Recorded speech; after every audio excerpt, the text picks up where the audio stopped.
Des signes de désaccord entre la France et l'Allemagne pour la tête de la Commission européenne, 12 euphémismes. La lutte de pouvoir est ouverte, même si l'atmosphère paraissait décontractée hier soir.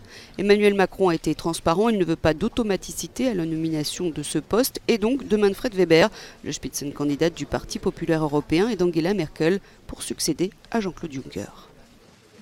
La clé, c'est que les gens qui seront aux postes les plus sensibles partagent le projet et soient les plus charismatiques, inventifs, compétents possibles. Nous avons acté ce soir qu'il n'y avait pas d'automaticité du Spitzenkandidat. Même si être un Spitzenkandidat est un plus, il n'y aura pas d'automatisme, a confirmé le président du Conseil européen Donald Tusk, aux grandes dames d'Angela Merkel et du président sortant du Parlement européen. La chancelière allemande qui serait consternée par le désaveu public de Macron pour son candidat Manfred Weber.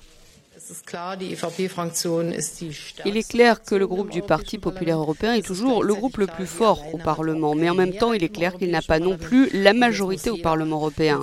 Nous étions d'accord, nous ne pouvions pas prendre de décision aujourd'hui. Équilibre géographique, équilibre entre les sexes, entre les partis politiques, tous ces paramètres doivent être pris en compte pour Donald Tusk, qui donne sa vision de la bonne participation des électeurs au scrutin européen.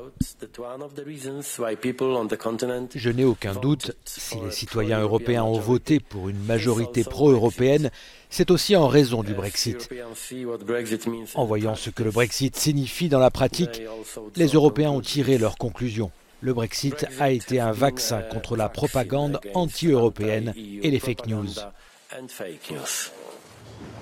La bataille, sinon le marchandage autour des 5 postes institutionnels de l'Union européenne ne fait que commencer, mais Tusk espère pouvoir proposer 5 noms fin juin et obtenir l'approbation du nouveau Parlement européen début juillet.